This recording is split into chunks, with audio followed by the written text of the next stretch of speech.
Сәлеметсіз бе оқушы? 55 сабақ үш таңбалы сандарға бөлу алгоритмі. Қазір 193 ел ЮНЕСКО-ның дүниежүзілік мәдени және табиғи мұраларды қорғау конвенциясының мүшесі. 2018 жылы ЮНЕСКО-ның дүниежүзілік мұралар тізіміне 1092 нысан кірді. Олардың 845-і мәдени, 209-ы табиғи, ал қалғандары аралас нысандар. Тізімде қанша аралас нысан бар? Яғни бізде барлығы 192, соның ішінде мәдени 245 пен 209-ды қосып 1092-ден азайтсақ 38. Демек 38 аралас нысан бар екенін көруге болады. Жақсы. Екінші есеп, есепте және тексер дейді.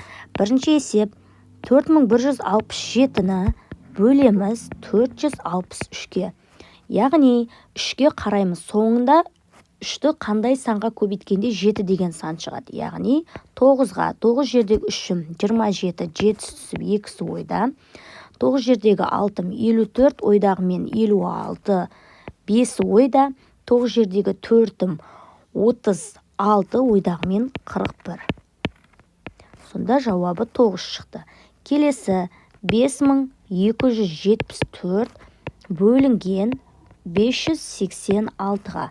Яғни 5274-ті 586 сол күйінде бөлеміз. Яғни көбейту кестесіне қараймыз. 6-ға қандай санды көбейткен кезде соңы 4-пен аяқталатын сан бар. Бізде 9-ға берейік. 9 жердегі 6-ым 54, 5 ойда.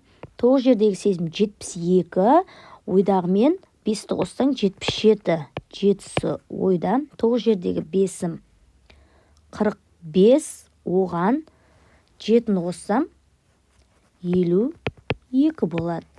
Жақсы. Келесі сан 9-ды көбейтсем 9 болады. Демек 9 жердегі 1-ім 9, 9 жердегі 7-ім 63, 6-сы ойда. 1-ді 9-ға көбейтсем 9, ойдағы мен 15. Сонда 9 деген болады жауабы. 65-76-ны 986-ға бөлетін болсақ 66 болады. Өздеріңіз шығарған есеппен тексерсеңіздер болады. Келесі 5256-ны 584-ке бөлсең 9 болады. 6183-ті 687-ге бөлсең 9 болады. 1358-ді 194-ке бөлсең 7, 93765-ті 987-ге бөлсең 95 болады. 11584-ті 362-ке бөлсең 32 болады. 36512-ні 652-ке бөлсең 56 болады. 12152-ні 124-ке бөлсең 98 болады.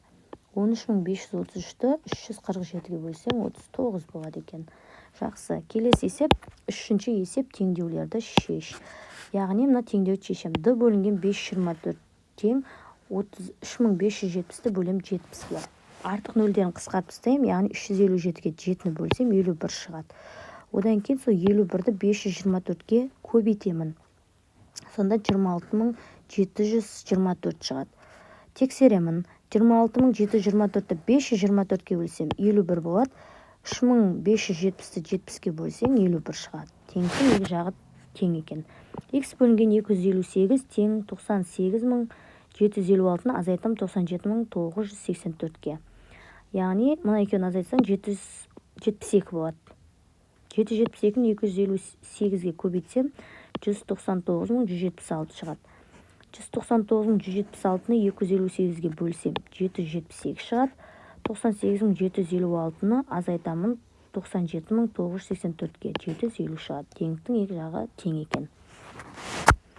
Келесі есеп төртінші есепті шығар. Осыған ұқсас есеп құрастыр. Яғни А есебінде егер төртбұрыш пішінді үстелдің ауданы бізде 126 дециметр квадрат болсын. Ал ұзындығы бізде А мен белгілейік 14 дециметр. Енін табу керек. Ені деп бұны алайық. Яғни белгісіз. Шешуі. Демек, аудан бізде ені мен ұзындығының көбейтіндісі. Сонда теңдеу шығарамыз. 14 көбейтілген Б өзгеріссіз қалады. Яғни бұның орнына X деп аламыз да. 126 дейміз. Сонда X тең 126-ны бөлемін 14-ке. X тең 9 қалады. Яғни Б деп отырғаным осы X қой. Ол бізде 9-ға тең. Жауабы ені 9-ға тең. Енді А есебінде үстелдің периметрін тап дейді. Периметр деген екі ұзындығын және екі енін көбейткенге тең бізге. Қосқанға тең. Сонда ұзындық бізде 14 қосу 14, ені 9 қосылған 9. 14-ке 14 28, 9-ға 9, 18. Сонда 6 бір ойда 30, 46 дециметр болады.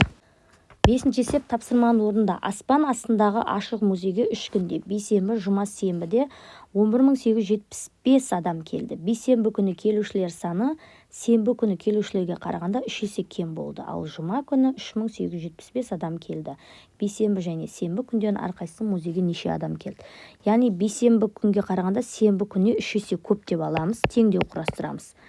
Жұма күні 3875, сенбі күні 3 есе көп, барлығы 11875. Яғни x-тарды қоссам 4x болады.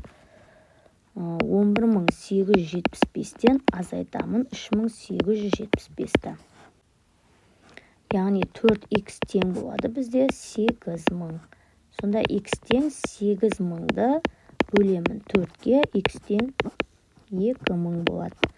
Сонда жауабы бейсенбі 2000, сенбі 2000-ді 3-ке көбейтем 6000 адам келді. Адам келді. Жақсы. 6-ші есеп. Яғни өрнектер құрып олардың мәнін тап. А есебінде азайғыш 208.500, азайтқыш 44455 пен 527 сандарының бөлінісі түрінде өрнектелген. Яғни бірінші бөлу амалын орындасақ 85 шығады. Сонда 208.500-ден 85 азайтсаң 208.415 шығады. Жақсы.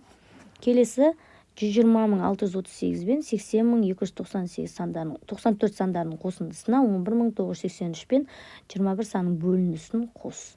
Мына ол кезде 20.955 шығады. 7-ші есеп. Мектеп асханасында күріш әкелінді. 6 күн бойы күніне 4 кг 500 грамнан күріш жұмсалды. Егер 32 кг күріш қалған болса, асханада қанша килограмм күріш әкелінді?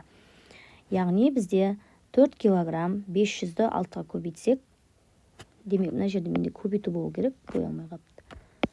Яғни көбейтсек 27 кг шығады. 32-ні 27-ге қоссақ 59 кг. Демек асханаға бізге 59 кг күріш әкелген. А есебінде орам жапырақтан жасалған бәліш 85, бәліш күріш салмасы күріш салмасынан 2 есе кем. Демек күріш салмасы 2 есе көп деген сөз. Әуелі сол 85-ті 2-ге көбейтсем 170, яғни күріш салынған бәлішіміз 170 екен. Енді соның неше килограмм ауыр деген ғой? Қанша килограмм деген ба? Орам жапырақ салынған бәлішке қарағанда күріш салынған бәліш нешеуі артық пісірген. Демек 170-85-ге алсаң 85 болады. Күріш салынған бәліш 85-ті артық пісірілді деп жауап береміз. Жақсы. Келесі Б есебінде 17 қалта ұнның массасы 34 кг, ал 25 қалта күріштің массасы 75 кг. Күріш салынған қалта, ұн салынған қалтаның қанша килограмм ауыр? Яғни шешуі. Бірінші 34-ті 17-ге бөлсем, әр қаптағысы қалта ұнымыз 2 кг, 75 бөлінген 25, күріштің қалтасы 3 кг. Яғни күріштен мынау ұнды азайтсаң 1 кг шығады. Демек күріш салынған қалта, ұн салынған қалтадан 1 кг ауыр екенін көруге болады. 8-ші есеп. Ойлан және жауап бер. Қалай ойлайсың, төрт бұрышты бір түзу сызықпен әрқайсы тік бұрышы бар 2 үшбұрышқа бөлуге бола ма дейді. Яғни бізде мынау ғана біз А бұрышы ғана 90 градус деп аламыз. Ал бұрышы доғал бұрыш, себебі бұлар 90 градустан үлкен. Д бұрышым сүйір болады. Яғни біз егер кез келген мынандай не салатын болсақ, онда бізде тік болмай қалады. Ал әрқайсысы жауап беруге болады. Біріншісінде әрқайсысы тік бұрыш бар 2 үшбұрышқа бөлуге болмайды. ал екі есебінде тік бұрыштары жоқ екі үшбұрышқа бөлуге болады. Міне бөлуге болатын көрдір. Анда екі үшбұрыш пайда болады, бірақ бұрыштары тік болмайды. Жақсы. Келесі есеп теңдеулерді шеш дейді. Міне теңдеулерді шешу жолы көрсетілген. Осы бойынша жауабы 51.480 шығады. Мына баған түрмен шығарып тексеріп көріңіздер.